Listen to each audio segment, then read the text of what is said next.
La grabación. Bueno, entonces nosotros habíamos explicado en la clase anterior lo que era un problema estacionario en dos dimensiones.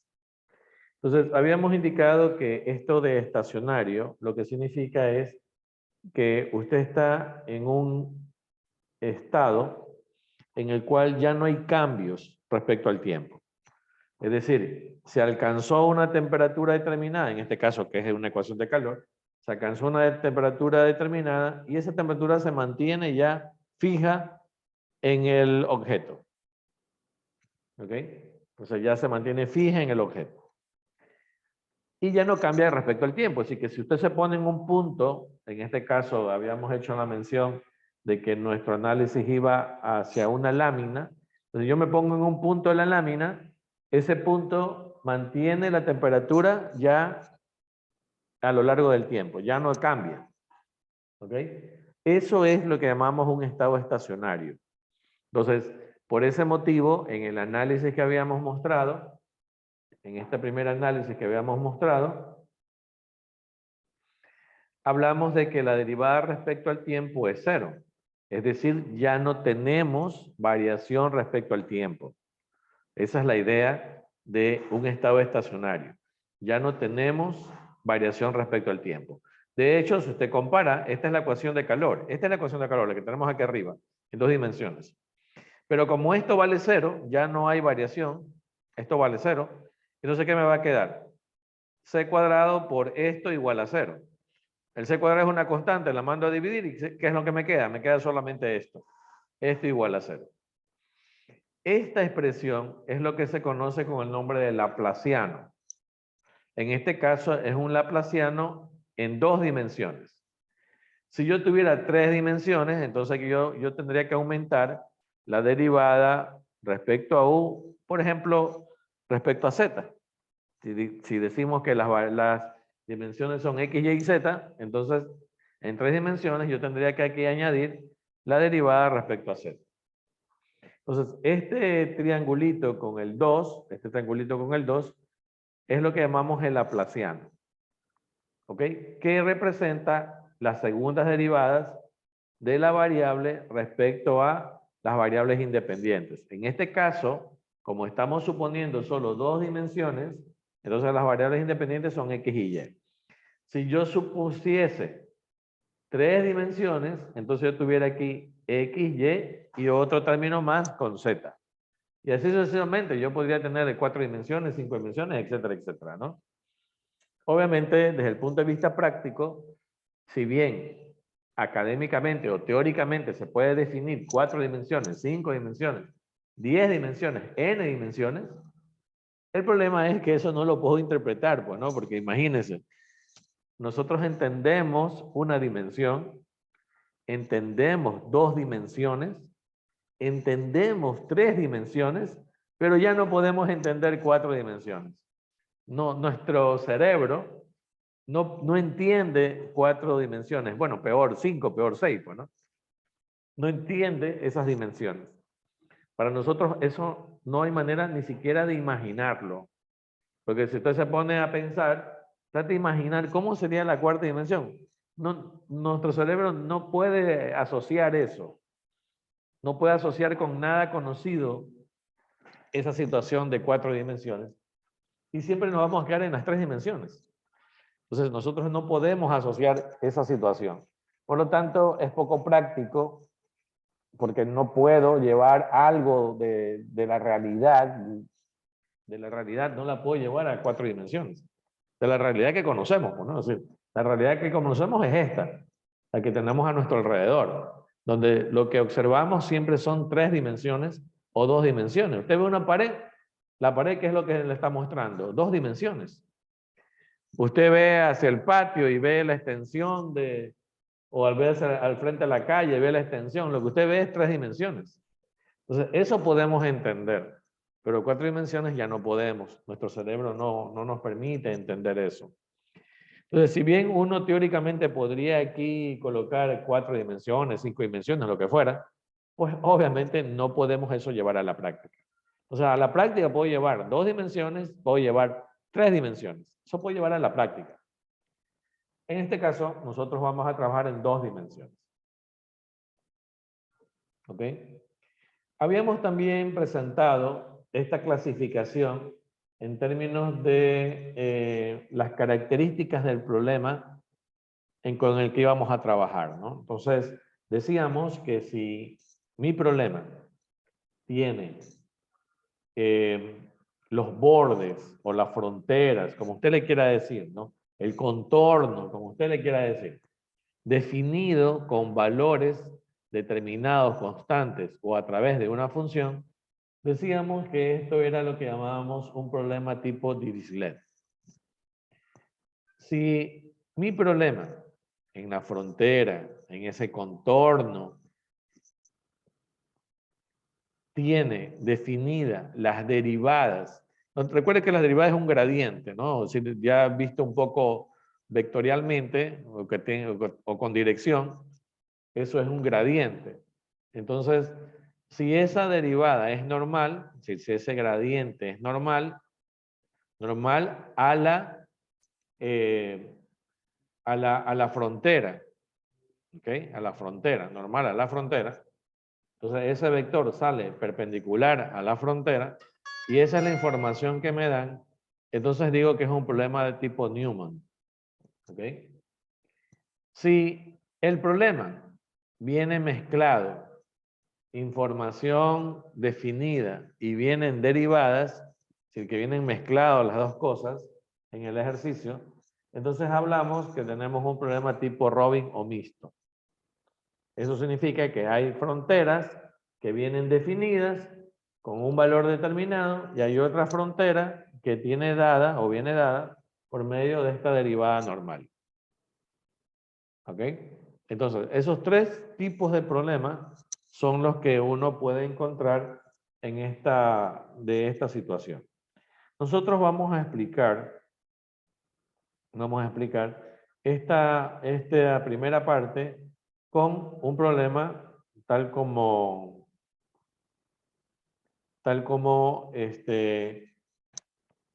sería el más sencillo, que sería el tipo Dirichlet, ¿no? Entonces, nosotros habíamos planteado, caramba, que se movió, habíamos planteado el hecho de tener, no una placa, habíamos dicho que la placa de pronto podría ser, pero para hacerlo más específico, a pesar que en los libros siempre le hablan de placa, pero para hacerlo más específico, que sea una lámina.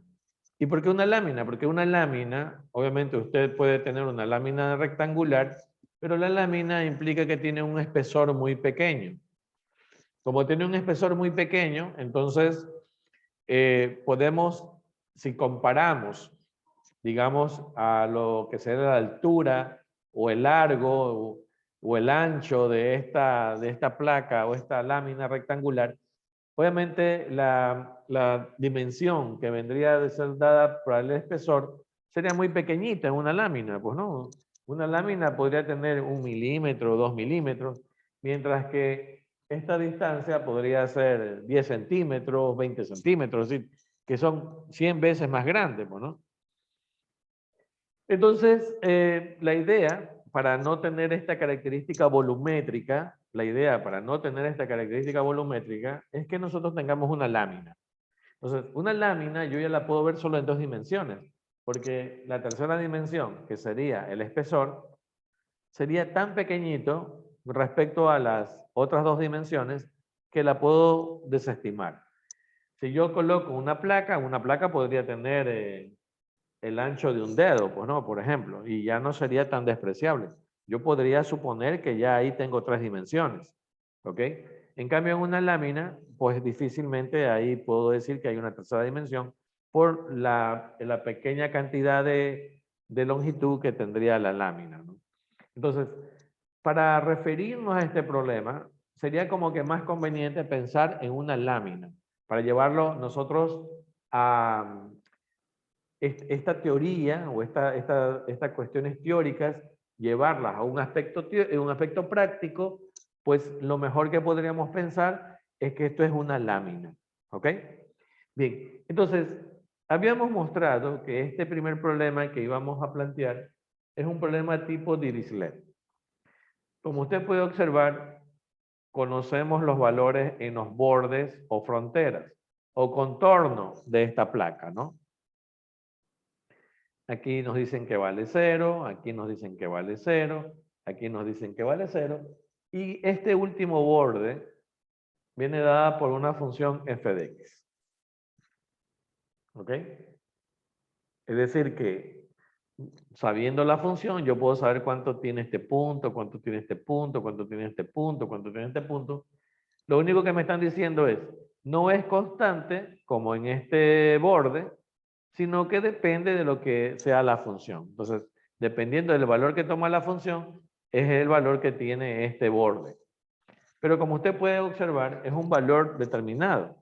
No es una derivada, ¿no? No me están dando el gradiente en la dirección normal. Entonces, note usted que para este caso, específicamente en este caso, si a mí me dieran el gradiente, me darían es el vector, ¿no? El vector normal a este borde. Igual acá, ¿no? Por ejemplo, aquí estaría el vector normal al borde. Entonces, este vector sería el vector de la derivada, de esta derivada normal. Perdón un ratito.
Bien, disculpen la interrupción, perdón. Bueno, entonces estábamos comentando que este problema es tipo Dirichlet porque como se puede observar, tenemos solamente valores específicos en los bordes. En este caso, estos bordes rectangulares o estos bordes lineales, digámoslo así, de esta placa. Si yo en cambio tuviera definidas aquí las derivadas, si de aquí me dieran el gradiente, entonces obviamente si todos estos bordes me hubieran dado solo con el gradiente, recuerda que es normal, ¿no? Es normal. Así que me sale medio chueco el vector, no es así, ¿no? Debe ser vector normal. Si me dieran solo estas derivadas, estos gradientes, entonces este problema sería tipo Newman. Si me dieran mezclado, es decir, que me dieran, por ejemplo, Aquí valor, acá valor y acá los gradientes. Entonces sería tipo mixto o Robin. ¿Ok? A eso se refieren esas clasificaciones. Se refieren a qué datos me dan en los bordes del objeto sobre el cual estoy trabajando, ¿no? En este caso es como más sencillo observar, ¿no? Pero podría ser que la placa o esta lámina, si estoy trabajando en dos dimensiones, podría ser que la placa sea una cosa así, por ejemplo. Digamos que sea una cosa así. ¿Ok? Donde no necesariamente sea lineal y sea algo curvo. Y entonces aquí, obviamente, podrían darme el gradiente, que sería la derivada normal en el punto, ¿no? Entonces aquí tengo la tangente, digamos así, y en ese punto ella es normal, la derivada que me están dando, ¿no? Podrían darme también el valor de la función en este valor, así como está dado acá. En todo caso, recuerde que esta clasificación va a tener que ver con la información que le dan en el ejemplo, ¿no? En el modelo que se está planteando. Bueno, en este caso, nosotros estamos suponiendo lo más sencillo. Lo más sencillo es que tengamos los valores, ¿no? Inclusive lo más sencillo es que todos los valores sean constantes. Eso es lo más sencillo. Es decir, que yo tenga aquí un valor dado, un valor dado, un valor dado, un valor dado. En este caso tengo tres valores, pero tengo una función, indicándome que estos puntos, cada punto de estos, va a depender de la posición, ¿no? El valor de la temperatura va a depender de la posición. ¿Ok? Recuerde que estamos hablando de un problema estacionario, es decir, aquí ya no depende el tiempo. Entonces, este punto que está aquí, por ejemplo, si yo marco este punto y quiero saber cuánto vale su temperatura, esa temperatura U va a ser a lo largo del tiempo, no va a cambiar ya. No es que está cambiando respecto al tiempo, no. Y ya el tiempo ya no tiene nada que ver aquí. Recuerde que estamos en una situación de estado estacionario, por lo tanto, el valor que obtiene en ese punto solo depende de la posición, ya no depende del tiempo. Entonces, este punto depende del X y del Y, de eso depende. Este punto está ¿qué? En X tanto, digamos este X que tenemos aquí, está en este X y está en este Y. De eso depende la temperatura, es decir, de la posición geométrica que tenga el punto. Ya no depende del tiempo. El tiempo no tiene nada que ver, ni siquiera interviene en esta ecuación. Porque recuerde que estamos hablando de estado estacionario, ¿no? ¿Está bien? Ok, entonces, este modelo que me están dando para el análisis es un modelo tipo Dirichlet, ¿no? Ya sabemos qué significa eso. ¿Alguna pregunta? ¿Está bien? Ok. Bien, continuemos.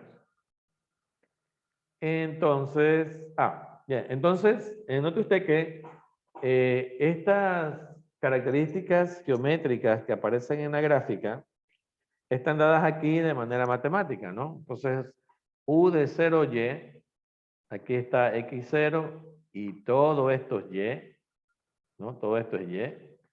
¿Y Y de dónde va? Va desde 0 hasta B, ¿no? Desde 0 hasta B. Y me dicen que eso vale 0, ¿no? Eso es lo que me están dando. Entonces, esta es la forma de escribirlo, digamos así, ¿no?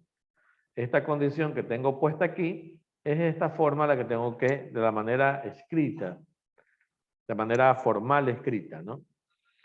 En cambio, si yo me pongo en XB, entonces, para todo X, aquí está YB, ¿no? Todos estos puntos valen YB.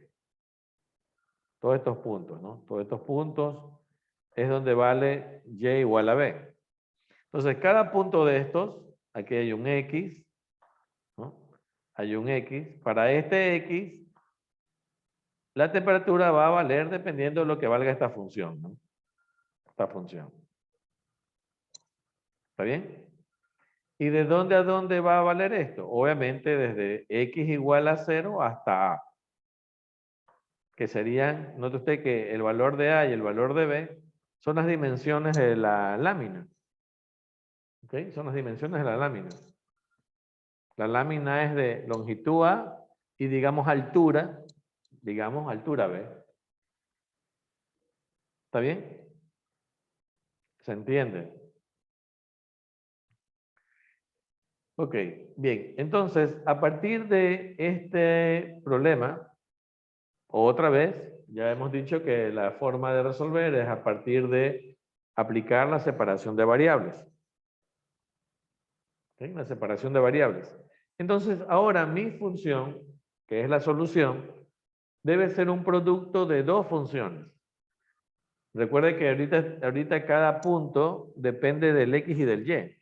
Entonces, ya no depende de T. Ya T no tiene nada que ver.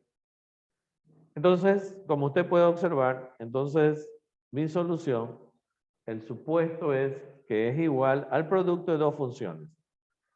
Una función X y una función Y. Obviamente derivamos para poder construir la ecuación. Podemos escribir de esta manera. Aquí hay la posibilidad de usar esta nomenclatura, ¿no? Note usted que estamos usando la nomenclatura de Leibniz, pero también se puede aplicar esta nomenclatura de subíndice. ¿Ok? Entonces, aquí tenemos la expresión de la ecuación escrita con los dos subíndices indicando que son dobles derivadas respecto a X y respecto a Y, ¿no? Podríamos usar esta nomenclatura, pero pues aquí se está reflejando nomás usar la nomenclatura de Leibniz, ¿no? Entonces, nuestra ecuación nos quedaría de esta manera. Ya sabemos, recuerde que cuando usted deriva G, X es constante, cuando usted deriva X, G es constante, entonces por eso aparecen la F y la G, ¿no? Y nos quedaría esto. Recuerde que la ecuación es así, ¿no? Recuerde que la ecuación es esta. Entonces lo que estamos pasando es este al otro lado. Cuando se pasa este al otro lado se vuelve negativo, ¿no? Por eso aquí aparece negativo la G, ¿no? Negativo, ¿no? Va a ser negativo. Bien. Entonces ya tenemos nuestra expresión, que no es más que hacer las derivadas. Y como ya sabemos, estas derivadas, una vez que las tenemos que igualar a una constante y luego construir nuestras dos ecuaciones de segundo orden, ¿no? Entonces aquí le igualamos una constante. De hecho, se está tomando como constante que fuera negativa. Esto porque de antemano se conoce que aquí la solución va a ser que la constante sea negativa, pero recuerde que uno debe tener presente que en caso de que usted le pidan la elaboración de este proceso, usted no puede considerar que la variable es tal o cual. Tiene que hacer la prueba. Tiene que hacer lo que hemos dicho, ¿no? ¿Qué pasa cuando es menor que cero? ¿Qué pasa cuando es igual a cero? ¿Qué pasa cuando es mayor que cero? Es decir, hay que hacer esa prueba. La situación de que aquí se la ponga negativa es porque ya se quiere evitar esa repetición de la prueba cuando ya se sabe que esos valores no van a funcionar. Porque recuerde que estos valores funcionan cuando la solución sea no trivial. Es decir, recuerde que esa parte de ese análisis, usted lo tiene que tener en mente en caso de una evaluación de esta parte, ¿no? De este tipo de situaciones. Debe tener usted en mente. Pero igual habrá Obviamente, que, profe, una sí, pregunta, dígame. pero igual habrá que hacer el análisis, o sea, en la hoja hacer todo ese análisis, o sea, igual hay que mostrarlo. Claro, por supuesto. Mm. Por supuesto. Por eso reitero que si bien aquí en las diapositivas ya se supone el valor del parámetro, ya se sabe que es positivo, que es negativo, y no se hacen las otras dos verificaciones, es tan solo por cuestiones de que estamos ya suponiendo conocido el resultado. Pero en la evaluación, en caso de que usted le evalúen esto, usted tiene que hacer el análisis de cuándo es mayor que cero, cuándo es menor que cero, cuándo vale cero. Si tiene que hacer el análisis, está claro. Es decir, inclusive se lo van a decir, ¿no? Se lo van a pedir, va a estar indicado eso dentro del texto del ejercicio o de la evaluación, en caso de que se decida colocar una de estas situaciones. Y hago mención a esto porque en algún examen anterior ya se ha tomado y algunas personas solo ponen la que le sale correcta, como que dicen, ¿no? Y las otras dos no las ponen. Entonces, claro, es que puede ser que yo diga, a ver, voy a probar con los menores que cero. Y justo con los menores de cero sale. Justo es la que da las soluciones no triviales. Pero ¿y las otras dos? ¿Por qué no las probó? Entonces, se le pide siempre que pruebe, haga la prueba de los tres. Entonces, una vez que usted prueba las tres, entonces usted dice, ah, ok, de acuerdo a lo que he obtenido, porque me ha salido que cuando K vale cero, me sale trivial. Cuando K es mayor que cero, me sale trivial. Y cuando K es menor que cero, entonces ahí ha salido no trivial. Ah, ok, entonces obviamente los valores propios son los menores que cero, ¿no? Pero eso usted lo ve porque ha hecho la prueba. Aquí, en las diapositivas, ya en estos dos últimos ejemplos, hemos ya supuesto el K adecuado. Porque ya esto es algo que ya está hecho. Entonces, ya solamente estamos yendo el camino directo, digamos. Pero usted recuerda el primer ejercicio que expliqué, donde se hizo todo el análisis, cuando es mayor que cero, cuando es menor que cero, cuando es mayor que cero, se hizo todo el análisis. Ese es el análisis que, en caso de que esto sea evaluado, usted tiene que hacer. ¿Ok? En todo caso, igual en la pregunta le van a decir que lo haga, ¿no? No es que le van a dejar ahí a interpretación. No, no, no. Se le va a decir, esto tiene que ser probado, tal, todo lo demás. Pero espera un ratito, por favor.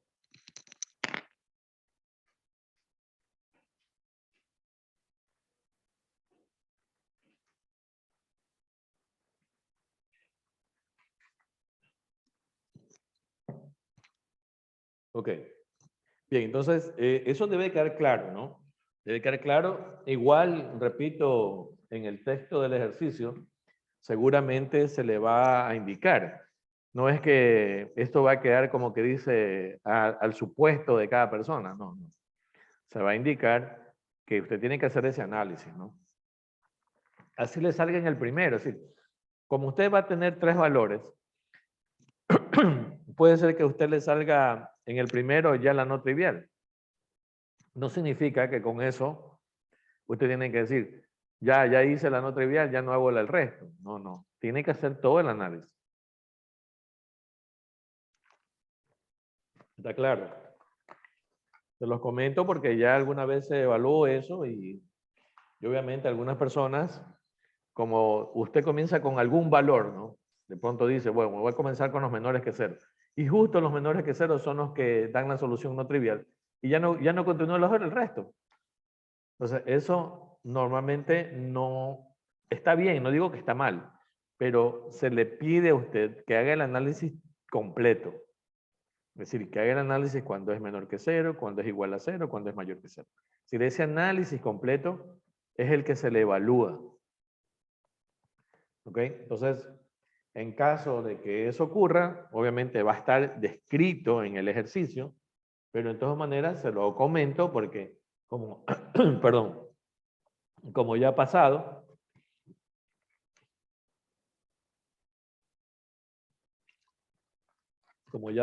eso, entonces las personas, como le sale, el primero que hacen le salió, ya no hacen los otros dos. Entonces, pero eso le implica que su nota no va a ser completa, ¿no? Porque le ha faltado el análisis de manera completa. Entonces, por eso lo aclaro. Bien, entonces, aquí se está suponiendo ya que el valor es negativo, por eso inclusive ya va con el signo, para que queden las ecuaciones tal como están. Y de donde entonces, obviamente, salen ya los valores directamente de las funciones, ¿no? Que ya dan los valores no triviales directamente, ¿no? Pero note usted que no están hechos los análisis. Entonces, hay que hacerlo, ¿no? Hay que hacerlo en caso de que este tipo de problema resulte dentro de la evaluación. Es importante que usted tenga claro que hay que hacer los análisis. ¿Okay? Bueno, en todo caso, aquí ya se supone que se tiene, por eso están hechos como que va directo a las soluciones. Note usted que no hemos pasado por K igual a 0, K menor que 0, no hemos pasado por eso, sino que ya directamente se pone la solución, ¿no? Repito, esto porque estamos dentro de de lo que se entiende que usted ya conoce, de que para llegar a esta situación hubo un análisis que ya se describió de manera completa, y entonces uno ya solo va al resultado directo, digamos, ¿no? Pero, repito, en una situación de evaluación, se le va a pedir a usted que haga el análisis completo. Entonces, tiene que usted empezar analizando que el parámetro es mayor que 0, el parámetro igual a 0, el parámetro es menor que 0. Es decir, bueno, la disposición que usted decida hacer, ¿no? Porque yo puedo comenzar, a ver, voy a comenzar con el parámetro igual a 0. No hay problema. Pero lo que sí se le va a pedir es que haga el análisis para las tres situaciones, ¿no? Para los 3 casos. Eso sí se le va a pedir. Bueno, en todo caso, pues ya tenemos aquí nuestras funciones propias y nuestros valores propios, ¿no? Como puede observarse, en este caso, las funciones de f, que son en respecto a la variable x, dependen de la longitud en x. Como estamos suponiendo que x es la especie de base que tiene la longitud de la base que tiene la lámina, entonces, obviamente depende de la longitud de esa lámina, ¿no? Bien. Asimismo, tenemos la otra ecuación, que es la que dependería en cambio de y, en este caso, ¿no? En este caso dependería de y, porque estamos suponiendo que la lámina está colocada, como usted puede observar en el dibujo, la lámina está colocada de tal manera que x está en horizontal y y está en la vertical, ¿no? Yo podría coger esta lámina y ponerla al revés, es decir, levantarla, y entonces esta longitud sería la de x y esta longitud sería la de y, ¿no? Si yo la giro. Sí, es muy, el análisis va muy de cómo yo tomo los ejes, ¿no?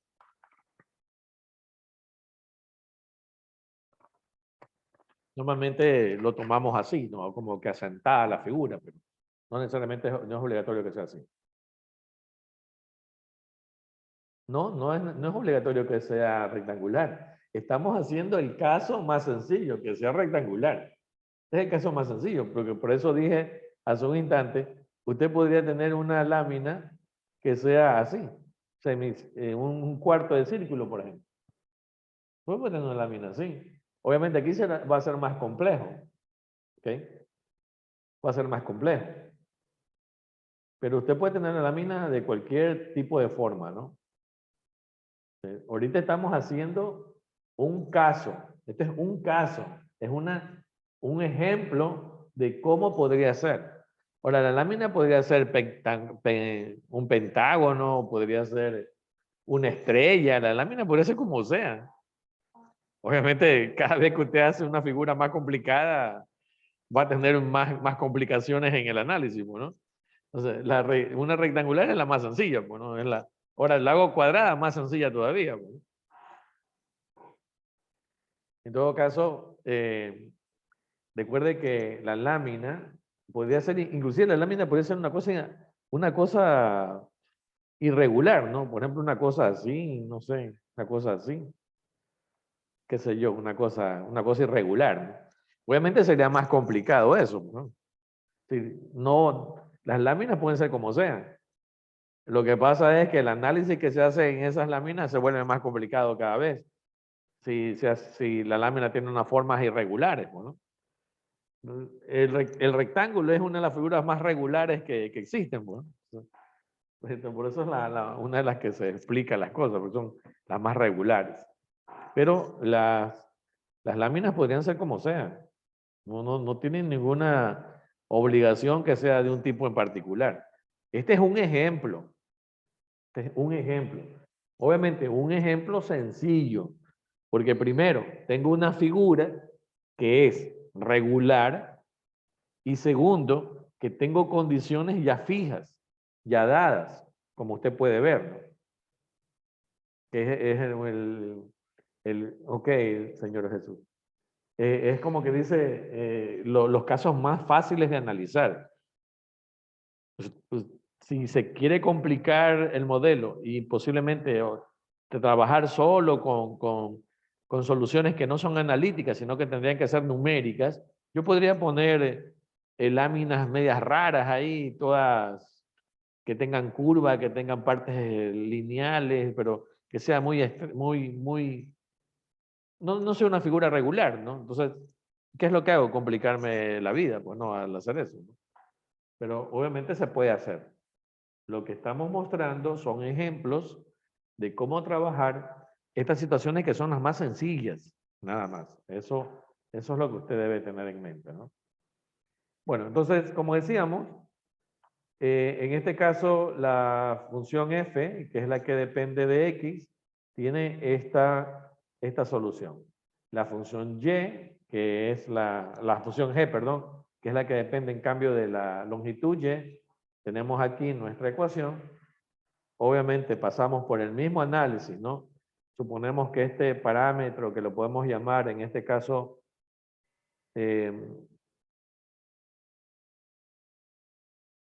no se le está poniendo un nombre en particular, se lo está manejando igual, pero este parámetro, observe usted que aquí se lo puede llamar K para facilidad, no trabajarlo así.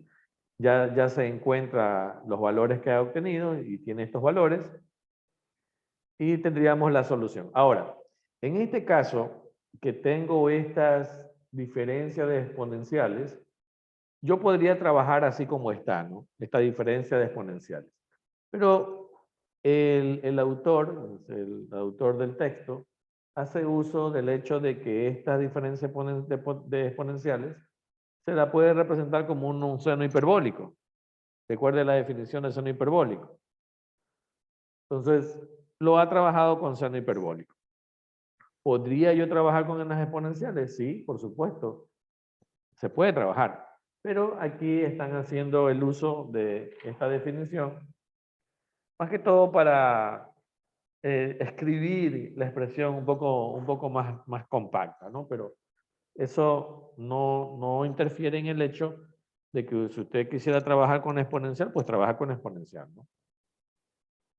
Bien, entonces, bueno, llamamos este 2an, lo llamamos an' para tener solo un parámetro, eso es indiferente, ¿no? Si usted quiere mantener el 2an, lo mantiene, no hay problema por eso.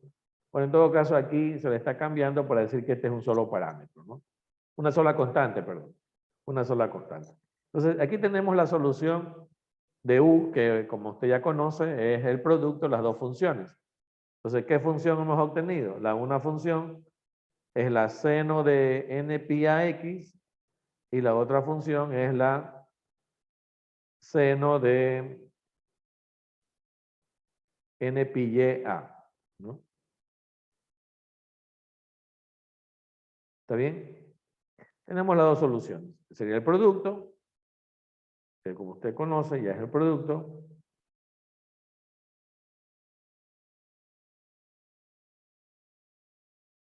Y entonces, como tenemos que aplicar las condiciones en este caso, tenemos una condición de frontera que es cuando el valor de y vale b.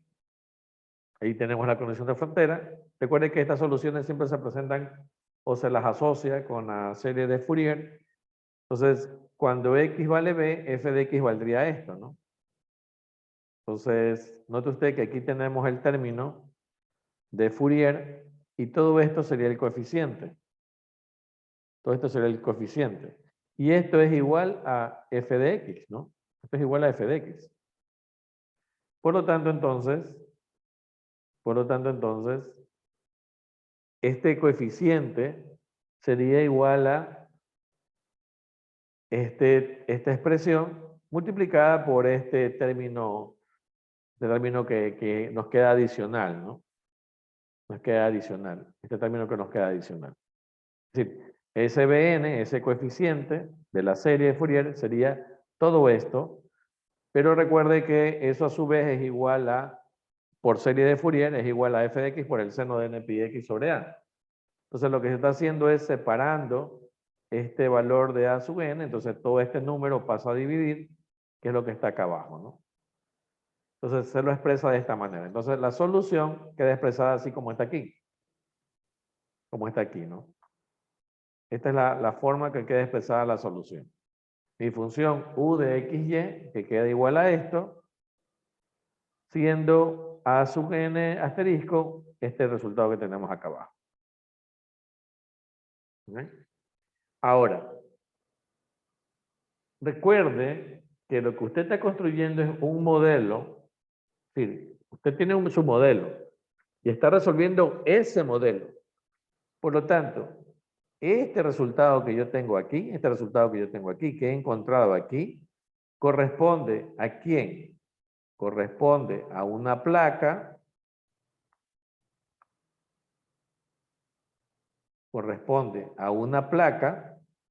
con estas características. Es muy importante tener en mente eso, ¿no? A una placa con estas características. Si en mi placa este f de x estuviera acá, esta solución que he encontrado no es la misma. No es la misma ya. Tendría que ir a ver en mi análisis matemático que he hecho, en dónde tiene que hacer el cambio, porque ya no tengo la f de x aquí, sino que la tengo acá. ¿Está claro? Entonces, ¿yo cuándo puedo usar esta fórmula que he encontrado? Esta solución que he encontrado. Esta solución está aquí definida. ¿Cuándo puedo usar esta definición? Cuando tengo un problema similar a este. Así como está ahí.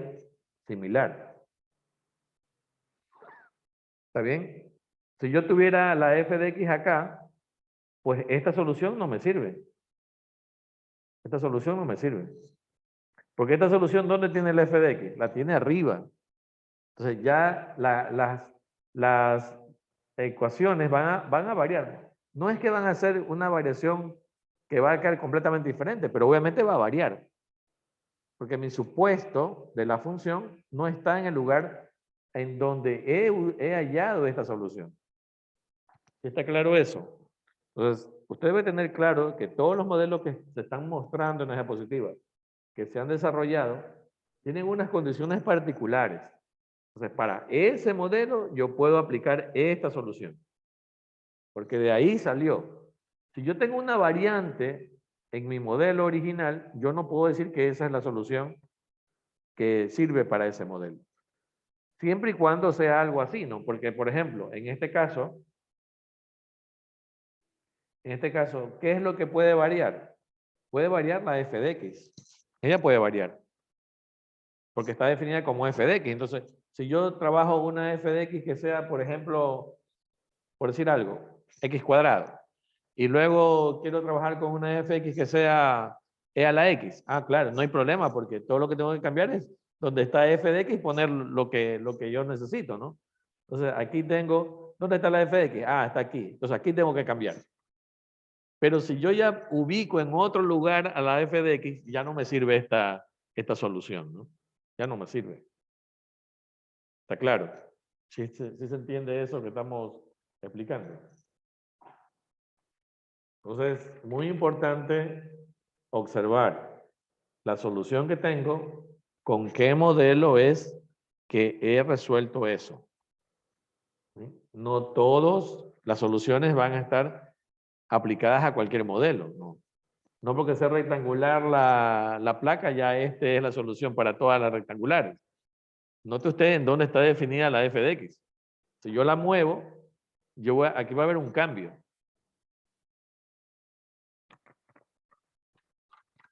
Que quizás sea un detalle como que aquí ya no es de 0 a A, sino de 0 a B, o aquí ya es B, un detalle así, pero va a haber un cambio, porque ya no tengo el mismo modelo, ¿no? ¿Está claro? Bien, ¿alguna duda, alguna pregunta? Ok, bien. Entonces, esto sería el análisis, para una placa en dos dimensiones, ¿no? Es decir, una lámina, perdón, que tiene tan solo dos dimensiones. O que se considera de dos dimensiones, ¿no? Porque la tercera dimensión es muy pequeñita y por lo tanto la puedo obviar, ¿no? No la tomo en cuenta. Si yo en cambio tuviese, digamos que la placa fuera de 10 por 20 y por 5. Ya, pues esos 5 ya no los puedo despreciar, pues, ¿no? Ya tengo que pensar, ya, note usted que eso ya sería como un paralelepípedo y ya tendría que trabajar en 3 dimensiones. ¿Está claro? La idea aquí es que como la lámina es muy fina, digamos 1 milímetro, entonces las dimensiones del ancho y el largo son muy grandes respecto al espesor. Y por lo tanto, entonces puedo considerar que solo hay 2 dimensiones. Esa es la idea, ¿no? Ok. ¿Preguntas? ¿Alguna duda? Bueno, entonces vamos al siguiente modelo. Bien, el siguiente modelo trata de explicar cómo podría ser el análisis de la ecuación de calor si usted tuviera una barra muy larga. Obviamente, en términos teóricos, que la barra vaya al infinito, ¿no?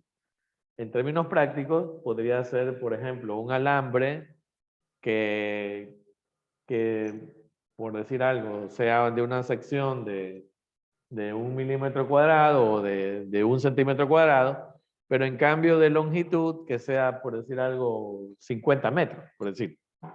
Entonces, la comparación entre la sección del alambre y la longitud del alambre, obviamente la longitud del alambre es muy grande respecto a las dimensiones de la sección del alambre. Entonces, a eso lo puedo considerar como una barra muy larga. Que en teoría, como lo vamos a ver aquí, en teoría, eso sería como una barra infinita. Pero claro, no existen las barras infinitas en la práctica, en la realidad. Ninguna barra es infinita.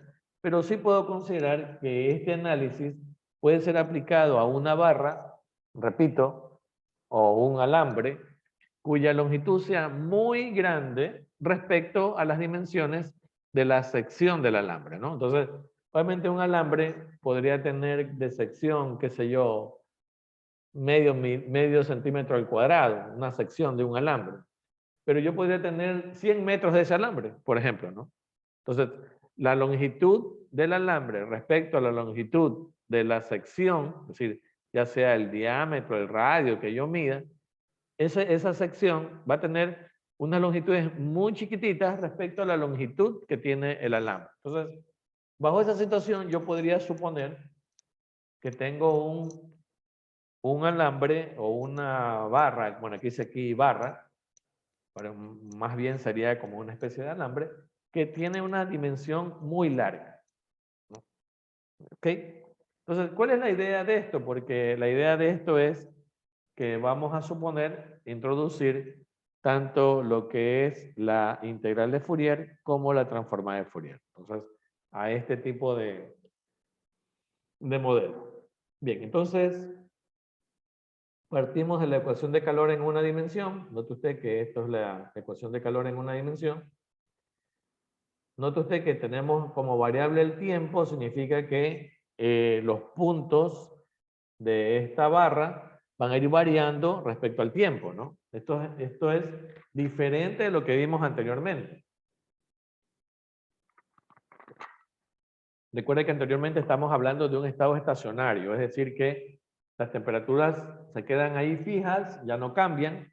Por ello es que decíamos que la derivada respecto al tiempo es cero, porque ya el tiempo no tiene nada que ver, ya se quedan constantes los valores de la temperatura en la placa. En este caso estamos suponiendo no eso, sino que estamos suponiendo que estamos administrando algún tipo de temperatura a la barra y que en el transcurso del tiempo la temperatura en la barra va cambiando, ¿no? Entonces por eso ahora sí volvemos a tener la derivada de U respecto a T. Bien, entonces tenemos nuestra ecuación diferencial con la que vamos a trabajar.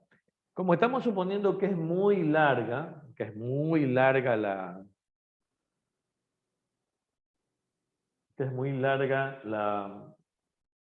la barra o el alambre o el cable, como usted le quiera interpretar.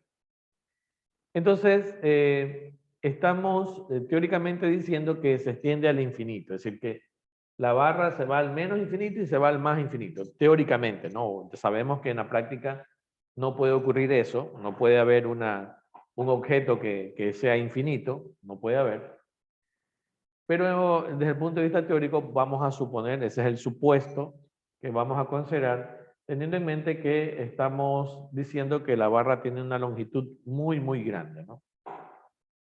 Bueno, otra cosa que hay que siempre suponer es que haya aislamiento de la barra de tal forma que no hay transmisión de calor a través de los lados, digamos, de la parte lateral que tenga la barra, ¿no? Que tenga el alambre. Todo el calor debe fluir a lo largo del mismo alambre. No hay transmisión de calor por los costados del alambre. Entonces, como tenemos esta característica que es infinita, no tenemos extremos. Es decir, que no tenemos condiciones de frontera. Porque se supone que en el infinito yo no voy a ir a medir cuánto vale, pues no, porque el infinito no es un valor, pues, ¿no? Entonces no puedo. Entonces lo único que te voy a tener como condición es la condición inicial. ¿Note usted? Entonces tengo mi ecuación diferencial y tengo solo una condición, la condición inicial. Que como podemos ver, la estamos definiendo de menos infinito a más infinito, considerando que la barra es infinita, ¿no? Que la barra es infinita. ¿Está bien? ¿Se entiende el supuesto donde vamos a trabajar? Entonces, repito, ¿no? Vamos a trabajar una barra, o alambre, o cable, como usted le quiera decir, de una extensión muy, muy grande, teóricamente infinita. En la práctica sería muy, muy grande, nada más, ¿no? Para ello, entonces, como es muy, muy grande, supondremos que en los extremos no hay condiciones de frontera. Entonces, no tenemos eso. Obviamente, seguimos suponiendo el aislamiento térmico que tenga la barra, y lo único que vamos a tener como condición es la condición inicial. Se nota usted que viene dado a través de una función, ¿no? En el tiempo cero, cómo distribuyo el calor en ese momento, ¿no? Esa distribución del calor viene dada por la función f de x. ¿Está bien? Ok. Bien, otra vez, ¿qué tenemos? Un problema en el que hay dos variables independientes y una variable dependiente. Entonces, supongo que mi solución viene dada por el producto de las dos funciones, ¿no? Note usted que otra vez estamos aplicando el método de separación de variables o de producto de variables, como usted le quiera decir. Que ya se da cuenta por qué se llama producto de variables, porque como usted puede notar, la solución se la presenta como un producto de dos funciones, cada una de una variable. Bueno, ya sabemos los pasos que tenemos que hacer y eso nos da dos ecuaciones diferenciales. En este caso, como podemos observar, una de segundo orden y otra de primer orden, ¿no? Porque como vemos, recuerde la ecuación de calor, la derivada de U es solo simple, es una derivada sencilla, mientras la derivada respecto a X es una segunda derivada, ¿no? Bien, entonces tenemos nuestras ecuaciones. Obviamente ya sabemos que aquí vamos a tener que hacer el análisis. Esto es lo que estoy indicando, ¿no? Aquí se supone que usted, si digamos, tuviese que evaluarse, usted tendría que hacer el análisis para cuando P es mayor que 0, cuando P es menor que 0, cuando P es igual a 0, ¿no? Sí. Aquí ya estamos suponiendo las soluciones, como usted puede ver, sin hacer eso. Pero ese es una situación que tiene que hacerse en caso de una evaluación, ¿no? No de una poner, esto es lo que me salió ya, de una. No, eso no. Eso no será calificado, pero obviamente va a tener su penalización por no cumplir con las indicaciones que se haga del ejercicio, ¿no? En general hay que hacer el análisis. Ok, bien, entonces, bueno, tenemos nuestras dos soluciones, como usted puede ver, ya resolviendo las respectivas ecuaciones diferenciales, tenemos nuestras dos soluciones, y entonces la solución va a ser el producto de estas dos, ¿no? el producto de estados. Ahora, nótese que no sabemos cuánto vale P, porque si usted compara el ejercicio cuando se hizo sobre la barra, usted decía, la longitud es L, y entonces aquí aparecía L, ¿no? Ahora aparece P. ¿Por qué? Porque obviamente este parámetro no tiene definición, porque antes era la longitud de la barra. Pues si estamos diciendo que la longitud de la barra es infinita, no puedo poner infinito, entonces tengo que mantener esa variable. No puedo esa variable reemplazarla, no puedo. Porque si usted recuerda, esto quedaba en términos de la longitud de la barra, pero ahora la longitud es infinita, entonces ya no tengo cómo reemplazar. Entonces va a quedar ese parámetro P también dentro de las variables que puede tener la solución. Entonces, por eso es que aparece también P como una variable, ¿no? ¿Ok? Es por eso nada más. Ok. Entonces, bueno, aquí hay un análisis que nos dice que si este valores fueran estas diferencias de estos parámetros que aparecen en la solución, tuvieran una característica real, si este parámetro fuera 0, tuviéramos una función que sería real, pero no sería acotada. Si x sería mayor que 0, tendríamos soluciones reales, pero no acotadas. Y si x es menor que 0, habría soluciones complejas que permitirían observar soluciones que son oscilantes. Es decir, que tendrían una característica periódica. Bien.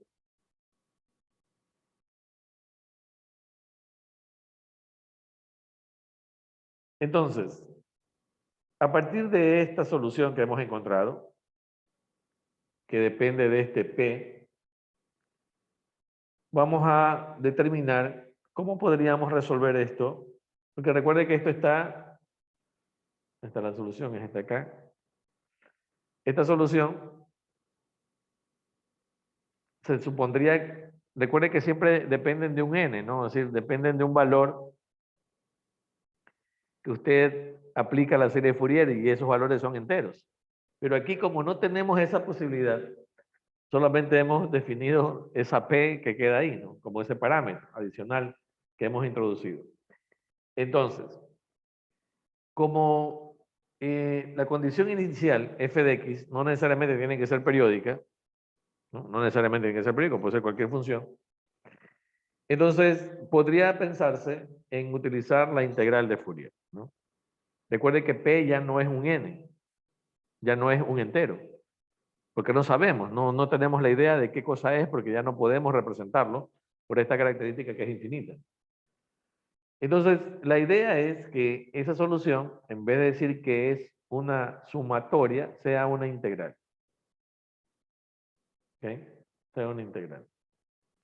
Y entonces, en vez de escribir esta solución como la sumatoria, como lo hubiéramos hecho en el caso anterior de la barra de longitud finita, vamos a suponer que es una integral. Esta integral va a venir dada desde 0 al infinito de toda la expresión que hemos calculado, pero note usted que la derivada es respecto a P, ¿no? ¿Por qué respecto a P? Porque P es la variable que supone está reemplazando a la N. Recuerde que cuando usted hace la serie de Fourier, usted dice que el valor de lambda es n pi algo. Entonces está el n. ¿Por qué? Porque usted toma las soluciones que son los productos de los múltiplos de pi. O sea, los múltiplos enteros de pi son los que permiten construir la solución.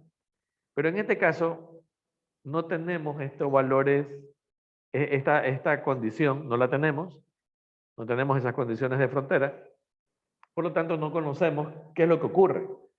Entonces, por ese motivo es que mantenemos a P, lo introducimos como otra variable de análisis y se tendría esta solución. Esta solución, que sería la solución del problema. donde estos A y estas B, que serían los coeficientes, tendrían que ser funciones de P. Deberían depender de P, por eso es que se le está colocando esto A de P y B de P, ¿no?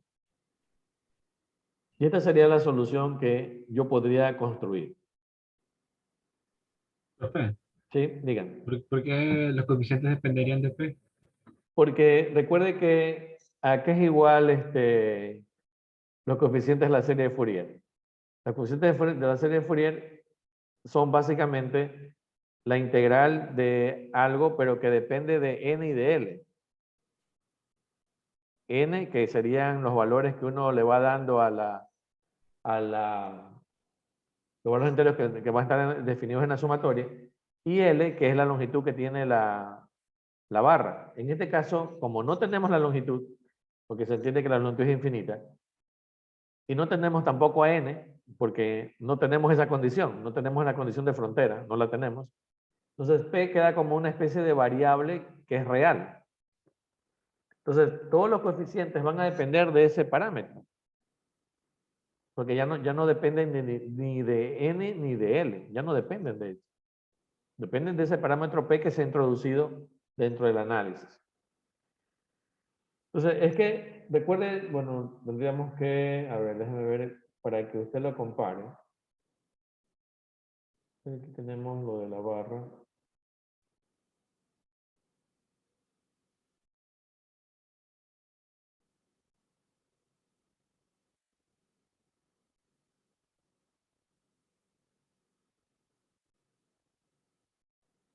Aquí.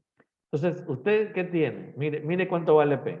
P vale NP, NPL. ¿Por qué? Porque como usted tiene las condiciones de frontera, usted dice, ok, entonces para que esto valga 0, tiene que ser los múltiplos de pi dividido para L. Pero este L no existe para nosotros.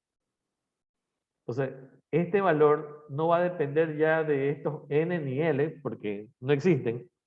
Entonces solamente nos queda la variable P tal y cual está aquí. Es decir, este seno de PX. Ya no sería ni L, porque L no tenemos L. Entonces, este parámetro P va a sobrevivir ahí, va a quedar ahí, pero ya no tiene igual a nadie. Es decir, aquí en la barra finita es igual a esto, pero en la barra infinita no tengo L porque no es finita, y ya no tengo los NPi porque no tengo la condición, no tengo la condición de frontera. No la tengo. Esto, ¿de dónde sale el NPi? Sale la condición de frontera. Y esa condición no la tengo ya. O sea, esta ecuación quedaría ahí, no le puedo hacer nada. Por eso que en el caso de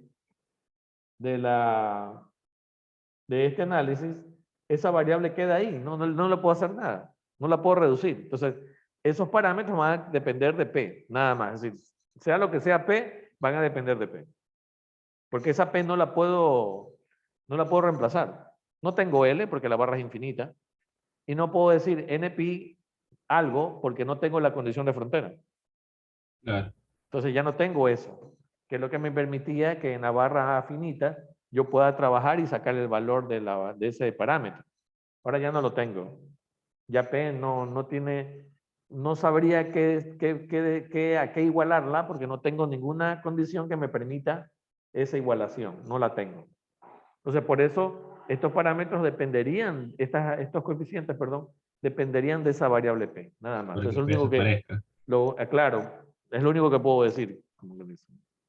Pero Sí. Ujú. pero en la primera definición, o bueno, en el primer apartado dice que P toma múltiplos de un número fijo Claro. para poder una solución. Es que eso sería si que usted supiera que f de x sería periódica. Entonces usted tendría los valores que van repitiéndose de manera periódica, pero f de x no necesariamente tiene que ser periódica, puede ser cualquier función. Y entonces ahí usted ya no tendría qué argumento tomar para p. Claro, claro. Ya no tendría qué argumento tomar para p. Porque como usted vio en la barra finita, p es npi sobre l. Pero ¿por qué yo sé eso?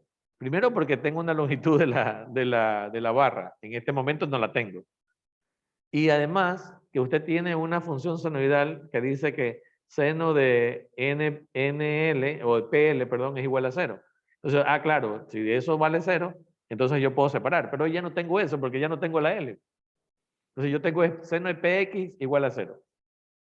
Entonces, pero x ya es cualquier cosa, entonces ya, ¿cómo puedo decir que eso valga algo?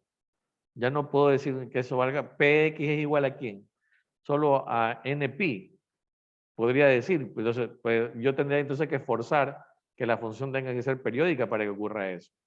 Pero no necesariamente la función tiene que ser periódica, puede ser cualquier tipo de función que yo la aplique como función inicial. Entonces, por eso debo suponer que esa función es cualquier función. Y sobre cualquier función, entonces ya no puedo, por eso aquí le dicen, ¿no? Que fx ya no puede ser asumida periódica, porque puede ser cualquier función. Y entonces, como ya no hay periodicidad, lo que tengo que pensar es mejor en trabajar con la integral. Y por eso es que suponemos ya la integral. Entonces tenemos esta solución que tenemos aquí. Como usted puede ver, este P. Nótese que P ya no lo puedo reemplazar por nada. Solamente queda P ahí. Ya no puedo decir P es NP algo. No, ya no puedo decir eso. P es una nueva variable que se introdujo dentro del, o como un nuevo parámetro que está metido ahí en la expresión, ¿no? Pero eso de ahí nos permite escribir esta expresión. Bueno, entonces, como esta es mi solución, esta es mi solución ya. Pero para saber cuánto vale AP y BP, necesito alguna condición inicial. Algo que me permita hallar esto, alguna condición. En este caso, ¿cuál es la única condición que tengo? Es la condición inicial, nada más. Es la única información que tengo para el problema. Entonces, utilizando la condición inicial, entonces me quedaría que esto es igual, si reemplazamos, ¿no? Cuando t vale 0, esto que está aquí queda igual porque no tiene nada que ver con t. Y si que t vale 0, todo esto se hace 1. ¿No es cierto? Todo esto se hace 1. Por lo tanto, entonces lo que me quedaría es que u de x0 vale esto, lo cual es igual a f de x, es la condición inicial, ¿no? En el tiempo 0 tengo una f de x. Y entonces, note usted que esto que está aquí es justamente la integral de Fourier. ¿Y cuánto vale eso? Según la integral de Fourier, AP vale esto y BP vale esto. De la definición de la integral de Fourier. O sea, lo que tengo aquí es esta expresión que está aquí al lado, que está aquí a la izquierda, es la integral de Fourier de la función f de x. Y como esta es la integral de Fourier de la función f de x, entonces AP y BP son justamente estas cosas que están aquí, ¿no? Que son las definiciones de los coeficientes en la integral de Fourier. Reemplazando estas expresiones y haciendo un poco de trigonometría, porque nos quedan estos productos de cosenos y senos cuando usted reemplaza, ¿no? Entonces usted que AP viene con coseno, se multiplica con coseno, BP viene con seno, se multiplica aquí con un seno, entonces quedan estas expresiones multiplicadas aquí. Entonces, haciendo algo de trigonometría, esta identidad trigonométrica básicamente, y haciendo este cambio de variables, como para expresarla un poco más compacta, nos quedaría esta expresión, ¿no? De donde entonces, reemplazándola, nos queda haciendo los reemplazos respectivos, ¿no? Y haciendo esos cambios de variables, nos queda finalmente esta expresión que tenemos aquí. Esta expresión que tenemos aquí. Ahora, aquí hay un problema. Y el problema es que este término que tenemos acá, término que tenemos aquí, no es integrable. Esta expresión, e a la variable al cuadrado, porque c es una constante, recuerden, c es la constante de que tiene que ver con el material de la barra, y t, como usted puede ver, no está aquí, no es parte de la integración, así que es una constante. Yo estoy integrando respecto a p, entonces p es la variable. Entonces, digamos, integral, e a la p cuadrado, a la menos p cuadrado es una integral que no se puede resolver analíticamente. Y eso da un conflicto, ¿no? Crea un conflicto porque no podría desarrollar esa integral. Si yo quiero saber la solución, esta integral no la puedo desarrollar.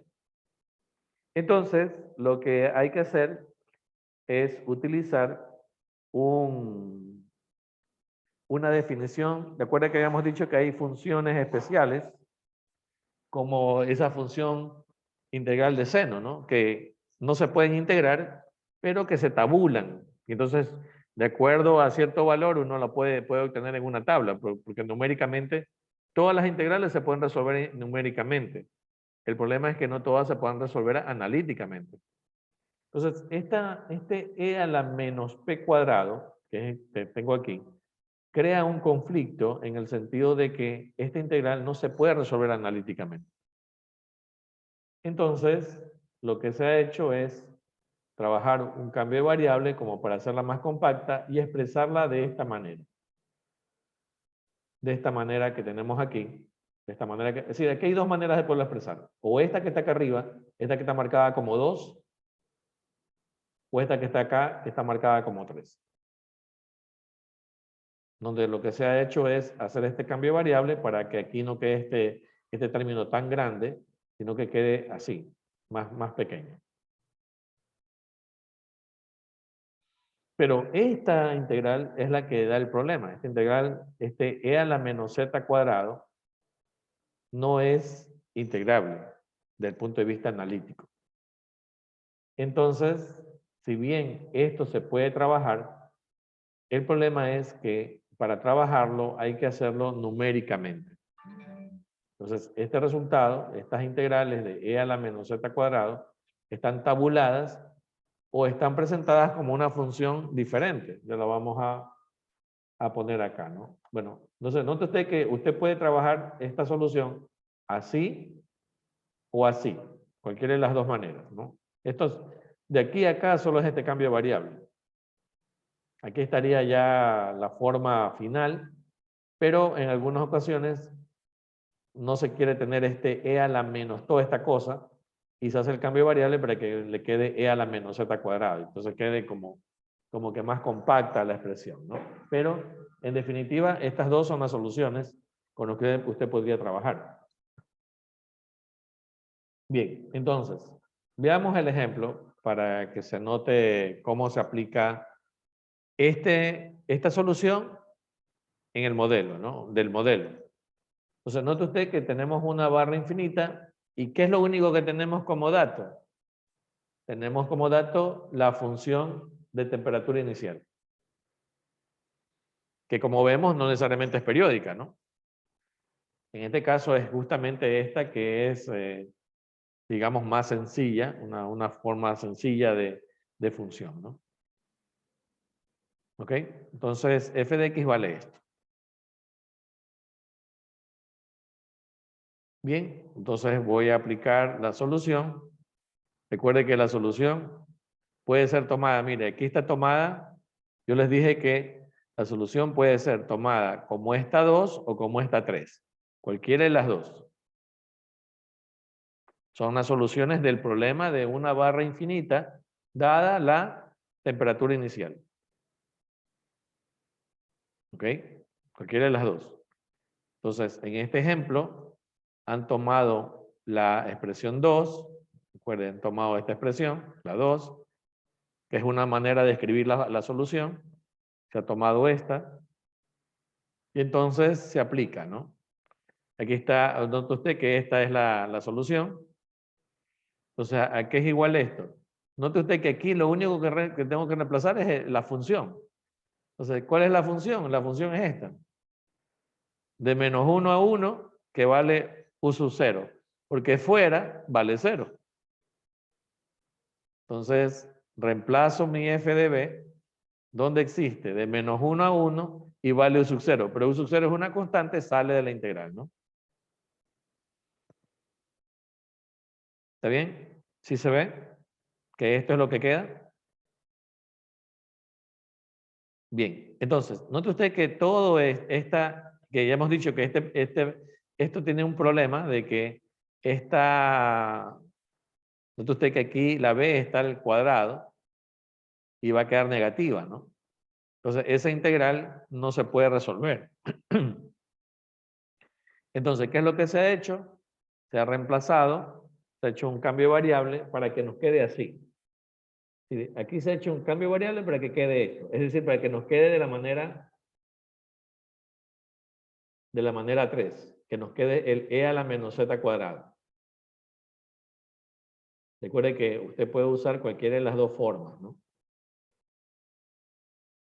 Bueno, aquí se la aplicó en la forma 2, pero finalmente quedó en la forma 3. Note usted que quita la forma 3. Entonces tenemos el e a la menos z cuadrado de z. Esta función que está aquí, como hemos dicho, no tiene antiderivada exacta, así que no la puedo resolver. No puedo decir, a ver, voy a resolver e a la menos z cuadrado de z y aplico integración por partes y me sale. O aplico sustitución universal y me sale. No hay manera de sacar eso. Como no hay manera de sacar eso, se ha definido una función.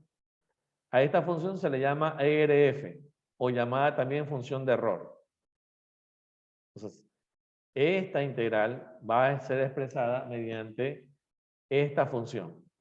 Entonces, como usted puede observar, ¿qué es lo que estamos diciendo? Que la función, si lo vemos, ¿qué estamos diciendo? Que la función, digamos desde un A hasta un B, para no escribir toda esta cosa, ¿no? Es decir, A y B son estas cosas, ¿no? Sino para no escribir todo esto.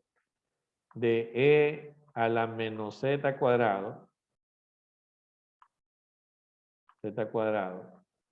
de Z, esta integral se la está definiendo como,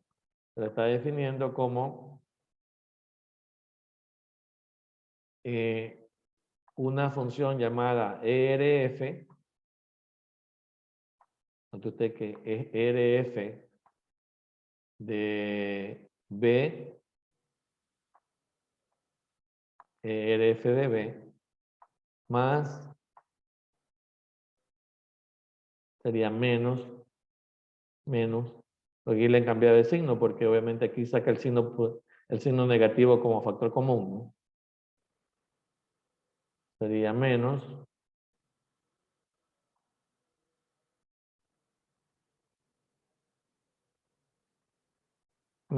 el ERF de B. Así es como está trabajándose esto, ¿no? Pero esto de aquí, ERF, es una función que está definida con esta integral, ¿no? Con esa integral.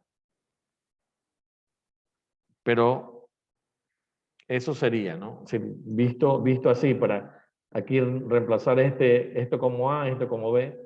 Pero note usted que esto es una función, porque note usted que aquí está la X, ¿no? Aquí yo estoy reemplazando por A y B, pero recuerde que esto va a ser una función, básicamente. Por eso se llama función de error, ¿no? Es una función. Note usted que yo solamente es por no escribir todo esto, ¿no? Por eso puse A y B. Pero note usted que aquí está la variable, que cuando usted la reemplaza, esto va a ser una función. Es decir, esta es una función y esta es otra función.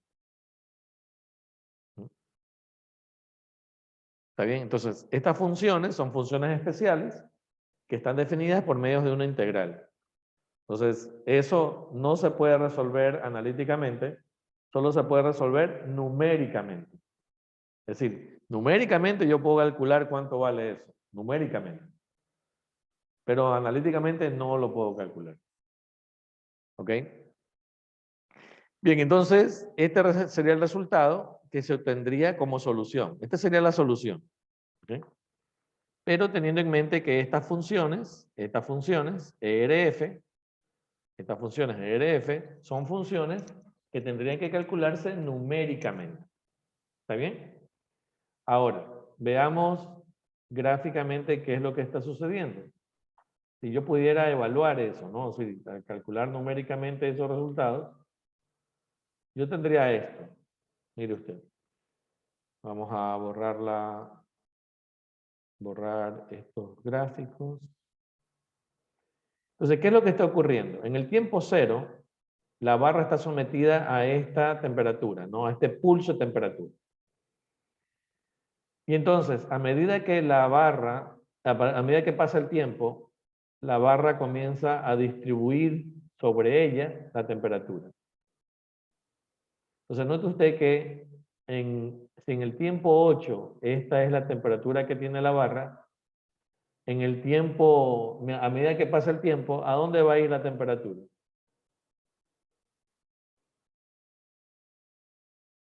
Pues obviamente va a ir a cero, ¿no? Nótese que en el tiempo 0 tiene aquí 100 grados, en el tiempo 1/8 ya comienza a disminuir, comienza a disminuir, comienza a disminuir, comienza a disminuir. En el tiempo 8 ya prácticamente la temperatura se vuelve casi estable. Entonces, a medida que avanza el tiempo, lo que va a ocurrir es que la temperatura se distribuye a lo largo de la infinita barra, bueno, claro, en teoría, infinita, y entonces finalmente lo que va a tender es a irse hacia cero, porque ya no hay quien proporcione la temperatura a la barra, ¿no? No hay quien la proporcione. Entonces se va a ir hacia cero, ¿no? Al distribuirse por toda la infinitud, digamos, de la barra. ¿Está bien? Entonces, eso es lo que le ocurre a esa barra.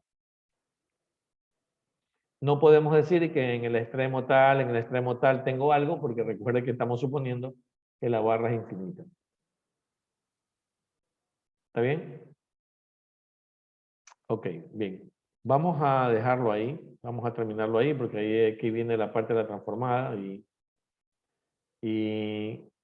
yo creo que eso lo vamos a ver en la siguiente clase para terminarlo.